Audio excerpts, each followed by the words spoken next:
Before we begin, make sure you're subscribed and tell us where you're watching from.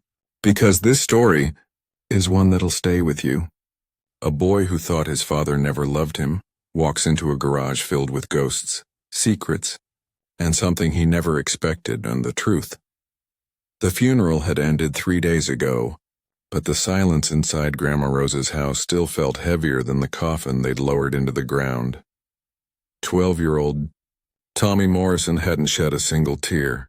He just sat on the front steps, staring at the empty road that once thundered with Harleys. They'd come in packs that day.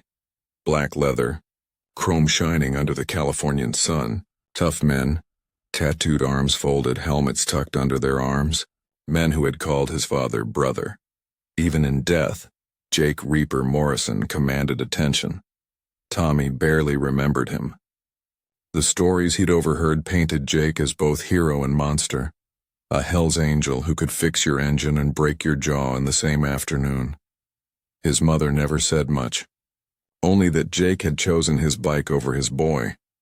Grandma Rose had been quiet too, until that morning. "You'll need to clean out the garage before we sell the house," she said, her voice trembling under the weight of old memories. It's time someone went in there. The garage. Tommy had never seen inside it. It had always been locked off limits even as a little boy. When he'd pressed his ear against the wooden door, all he'd heard were faint metal clinks, murmured curses, and once the low hum of a man crying. He'd never asked again. Now that same door waited in the backyard, black paint cracked and curling like burnt paper.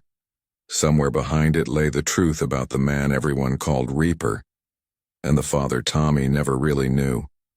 The brass key felt heavier than it should have. Its skull-shaped head gleamed under the kitchen light, tiny and cruel, like it was laughing at him. Grandma Rose had set it on the table beside a cold cup of coffee. "Been on his dresser since the day he moved in," she whispered. "Maybe it's time." Tommy turned it over in his palm. It felt alive, like it carried all the secrets his father never said. Outside, the wind rattled the windows. Somewhere down the street, a motorcycle engine growled before fading into silence. He walked through the house that still smelled like motor oil and cigarette smoke. Every corner told a story. Beer cans stacked like trophies, faded photos of Jake and his crew, a patch that read, "Live free, die loud." But there was one photo different from the rest, a small frame on the mantel. His father, clean-shaven, smiling down at baby Tommy wrapped in a blue blanket. The smile wasn't wild. It was soft, human. He pocketed the key and stepped outside. The garage loomed ahead, its black paint dull, door swollen from years of sun and rain. The padlock stared back at him like an eye. As the key turned, the sound was sharp. Heinel, metal giving up its last secret. The hinges creaked as the door swung open. Dust danced in the thin line of sunlight. Tommy took a step inside, the air thick with oil, rust, and something else. Something faintly sweet, like cologne. He hesitated, then he whispered, "Hey, Dad." His voice trembled in the dark. It was the first word he'd spoken to him in 3 years. The garage was larger than Tommy imagined, a small kingdom of chaos frozen in time. Motorcycle parts lay scattered across the floor, greasy rags piled beside a Harley-Davidson half disassembled on a wooden stand. Every surface told a story of obsession. Tools hung in neat rows on pegboards. Workbenches lined the walls with old coffee cups, yellowed papers, and cigarette butts. In the corner stood a dusty jukebox, lights dead but buttons labeled with classic rock songs. And above it, tacked to the wall, was a faded photograph of a young Jake, hair slicked back, arm around a woman who wasn't Tommy's mother. Tommy swallowed hard. This was the man the world had known. Wild, reckless, untamed, but what about the father he never got to meet? As he moved deeper, something glinted beneath a tarp. He pulled it back to reveal a small red toolbox. On the lid, written in faded black marker, "For TM." His heart skipped. Those were his initials. He opened it with trembling hands. Inside, not tools, but tiny carved wooden figures, a motorcycle, a dog, a baseball bat, each one perfect. Each one handmade. Beneath them, a folded note in rough handwriting. Didn't know how to say it, so I built it instead. Dad. Tommy's breath caught. The world tilted. Maybe his father had tried to love him. Just in a language Tommy had never learned to read. Tommy sat on the cold concrete floor. The carvings lined neatly in front of him. A motorcycle. A dog. A baseball bat. Pieces of a life that might have been. Outside, the wind whispered through the cracks, carrying the faint echo of engines long gone.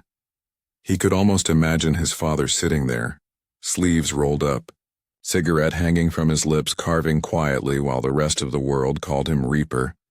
Grandma Rosa's voice echoed in his mind. Sometimes the dead have more to say than the living ever did. He looked around on the far wall. A corkboard cluttered with photographs. Jake with his crew. Jake fixing bikes. Jake laughing. But tucked in one corner was a smaller photo. Tommy at age 6. Standing in front of a school project about my family. The edges were frayed like it had been handled 100 times. On the back, scribbled words. He looks just like me. Tommy's throat tightened. He'd spent his whole life believing his father didn't care. But here was proof, quiet, undeniable, that he'd watched, maybe even hoped. He scanned the room again and noticed a small cabinet behind the Harley. It was locked, and on top of it, an envelope sealed with wax, his name written in rough ink, the same handwriting as the note in the box. His fingers shook as he picked it up. For the first time, he hesitated, not out of fear but out of grief, because he knew. Once he opened this, the man he'd hated his whole life might not be the villain he needed him to be. The paper was old, edges curled from time and oil. The ink was smudged, but the words cut through like fresh wounds. Tommy, if you're reading this, I didn't make it to say this in person. You've probably heard a lot about me. Some of it's true. Most of it ain't. But what I need you to know is this. I never stopped being your father even when I wasn't around. Tommy's eyes blurred. He wiped them quickly, kept reading. The garage, this place, was my prison and my sanctuary. I kept things locked up here not 'cause I didn't care, but 'cause caring made it dangerous. The men I rode with, they loved hard but lived harder. I made mistakes. Hurt people, but you were my one good thing. The only thing I did right. The words grew darker, angrier near the end. If I could have left it all behind, I would have. But some sins chain you down. Maybe one day you'll understand why I stayed away. Maybe you'll even forgive me. At the bottom, a small line that broke him. When you ride, ride safe. When you love, love honest. That's how you break the cycle. Tommy pressed the letter to his chest. The garage around him felt smaller now, like it was holding its breath, waiting for him to understand. Then he noticed something, faint letters etched into the back of the cabinet. FBI evidence and private. His heartbeat quickened. Whatever story his father had lived wasn't just about motorcycles anymore. The lock on the cabinet wasn't hard to break. One hard pull and the latch snapped. Inside, thick folders lay stacked in neat order. Some bore government stamps. Others were marked. Confidential. Tommy's breath caught. He slid one open. Inside were photos, transcripts, lists of names he didn't recognize. Then letters signed by federal agents. The words blurred as he read. Agent Morrison has successfully infiltrated the Hells Angels chapter, gathering intel on arms trafficking, narcotics movement, and interstate alliances. Agent Morrison, his father. Tommy's hands shook. Jake Reaper. Morrison, the man feared by bikers across the state, had been working against them. Undercover. He read on, each page heavier than the last. Subject refuses witness relocation. States my boy needs roots. I won't make him live running. Risk level. Extreme. Tommy's head spun. His father had been a federal informant. He hadn't stayed away because he didn't care. He'd stayed away to protect them. A sound outside made him jump. A motorcycle revving in the distance. For a moment, the world felt too still, too fragile. He slid the files back carefully, every motion trembling. His father had lived a double life, outlaw and savior, sinner and shield. And somehow, all those contradictions led back to him. Tommy sank to the floor, tears he'd held for years finally spilling. The father he'd hated had died protecting the boy who'd thought he didn't matter. Evening crept in through the garage window, the dying light brushing against the dust in soft orange streaks. Tommy sat cross-legged beside the Harley. The letter and carving spread out before him like sacred offerings.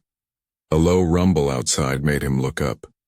3 motorcycles rolled into the driveway, chrome glinting under the sun. The riders cut their engines, removing helmets, diesel, skull, red. He recognized them from the funeral. They didn't speak. They just stood there, heavy boots crunching gravel, staring into the garage like it was a church. Diesel finally broke the silence. "Did you find it?" Tommy hesitated. "Find what?" "The truth," Skull murmured. "Jake wanted you to." Tommy nodded, eyes wet. "He was working for them, wasn't he?" "For the feds." Diesel exhaled long and slow. "He saved a lot of people. Took the heat so others wouldn't burn. We all owed him." Red placed something on the workbench. A leather patch, old and faded. The Reaper insignia, but stitched differently. Underneath it, words in black thread. Diesel exhaled long and slow. "He saved a lot of people. Took the heat so others wouldn't burn. We all owed him."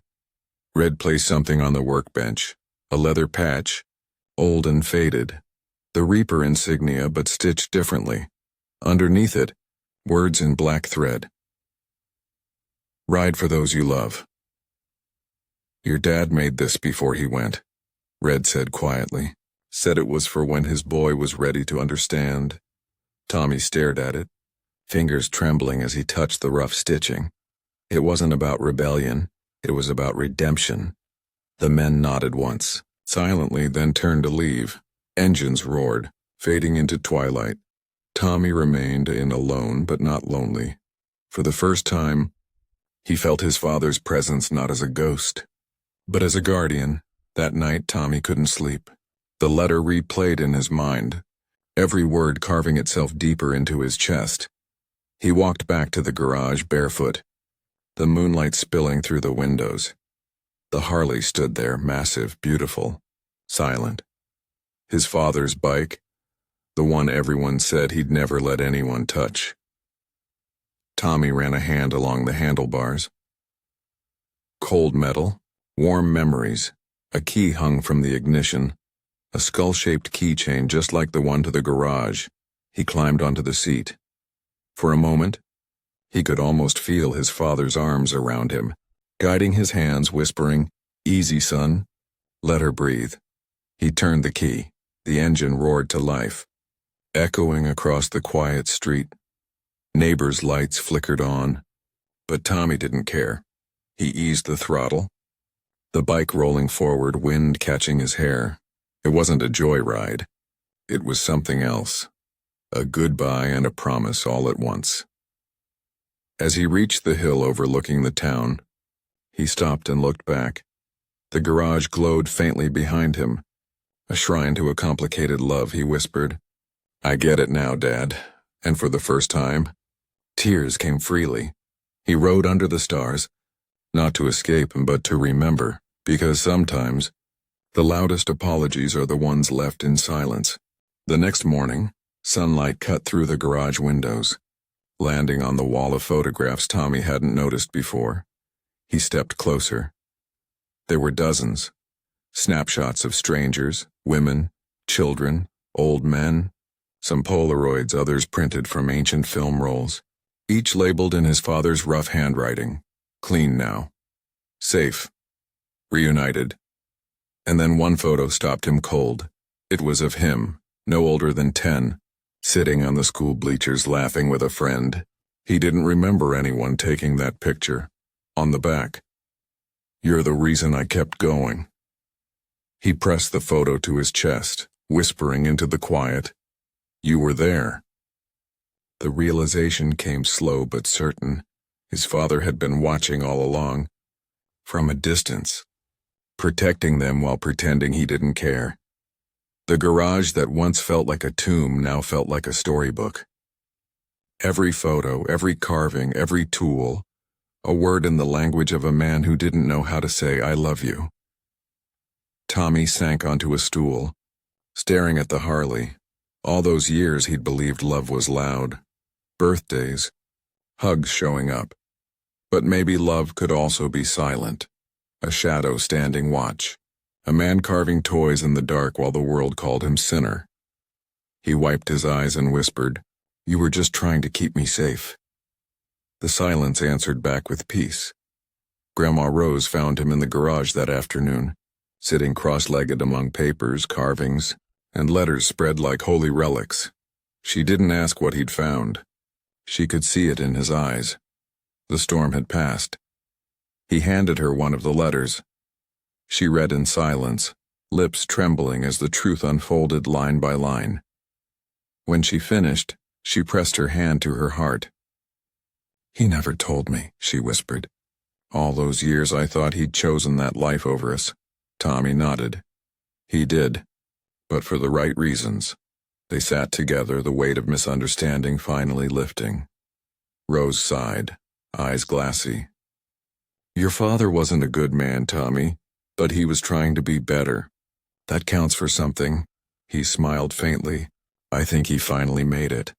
Her gaze drifted to the motorcycle gleaming in the corner. "He built that after you were born.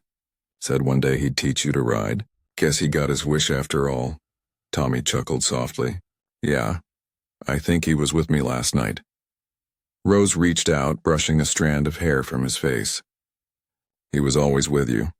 You just didn't know how to see it."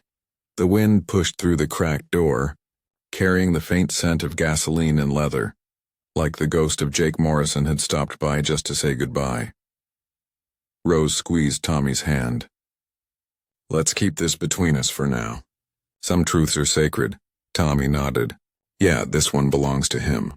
A week later, the Hells Angels returned. Dozens of bikes lined the street, chrome catching the sun, leather jackets glinting with patches that carried stories of loyalty, brotherhood, and loss. Tommy stood at the edge of the driveway. Grandma Rose beside him. Diesel dismounted first, holding something wrapped in black cloth. "This belonged to him," Diesel said quietly. Inside was a leather vest. Jake's. The Reaper patch on the back faded, but the stitching still proud. Below it, in new thread, someone had added, "Father, brother, protector." Tommy held it, running his fingers over the threads. Diesel nodded toward the Harley. "It's yours now. Ride with us today? One last time for Jake." Grandma Rose hesitated, then smiled softly. "Go on, sweetheart." The bike growled beneath him as Tommy started it. The men formed a line 2 by 2, the air thick with the scent of oil and freedom. As they rolled down the highway, the world blurred, the sound of engines becoming something holy. Tommy could feel it, the connection, the brotherhood, the heartbeat his father had once lived by. He wasn't a member, not really. But today wasn't about rebellion. It was about remembrance. They rode through the open hills, wind tearing through tears he didn't bother to wipe. For the first time, he didn't feel small. He felt seen. At the ridge overlooking the valley, Diesel raised his hand. The engines went silent, only the wind spoke. "This is for Jake Morrison," he said, "the man who lived loud and died with love." The horizon shimmered, and Tommy swore he heard a faint echo of laughter carried on the wind. When they returned, the sun was setting behind the house. The riders left one by one, leaving Tommy alone with the quiet again. He parked the Harley in the same spot his father used to, the sound of the cooling engine ticking in the air. He looked around one last time, and that's when he noticed it, a small gap in the workbench wood, a hidden drawer. He pulled it open gently. Inside were only two things, a worn-out Polaroid and a folded napkin. The photo was of his parents, Jake and his mother, dancing in a parking lot under string lights. His father was smiling, hand on her waist. She looked happy. Free. On the back, a single sentence in faded ink. Before I became Reaper, I was just Jake. Tommy smiled through tears. Then he unfolded the napkin, written in shaky pen strokes. If you ever find this, tell your mom I never stopped loving her. I just didn't know how to stay. Tommy pressed it to his lips. His chest ached, but it wasn't empty anymore. The anger, the confusion, all of it dissolved into something softer. Forgiveness. He placed the photo on the wall beside his own and whispered, "She'll know, Dad, I promise." That night, Tommy found his mother sitting on the porch, the same one she'd once cried on after every fight with Jake. She looked up, surprised to see him. "You've been quiet lately," she said. He sat beside her. The silence stretched before he finally handed her the napkin. She read it slowly. The color drained from her face, then returned as tears filled her eyes. He wrote this?" Tommy nodded. "I found it in the garage. He was working for the feds, Mom. Everything he did, and it was to protect us." She covered her mouth, sobbing softly. For years she'd built a wall of hate to survive. Now that wall was cracking. "He loved you," Tommy said. "He just couldn't show it the way most dads do." She wiped her tears, staring out into the night. "I always hoped there was more to the story." "There was," Tommy said. "He was the good kind of bad." She laughed through tears. "That sounds like your father." They sat together in the dark, a quiet truce forming between the past and the present. The stars hung above them like promises, far away, but still burning. Weeks later, the house went up for sale. Grandma Rose insisted it was time. "The past belongs to the past," she said gently. But the garage, Tommy couldn't let it go, so they kept it. Just the garage. He cleaned it, fixed the lights, painted the walls. The smell of oil faded, replaced by the scent of pine and polish. On one wall, he framed his father's letter, the carvings, and the Reaper patch. Above them, he painted words in black. Some legacies roar, others whisper. Locals came by often, asking questions about Jake Morrison, the biker who'd gone from outlaw to unsung hero. Tommy didn't tell them everything. Some stories he'd learned belonged to the heart, but he always smiled when they said, "He must have been a hell of a man." "He was," Tommy would reply, "more than anyone ever knew."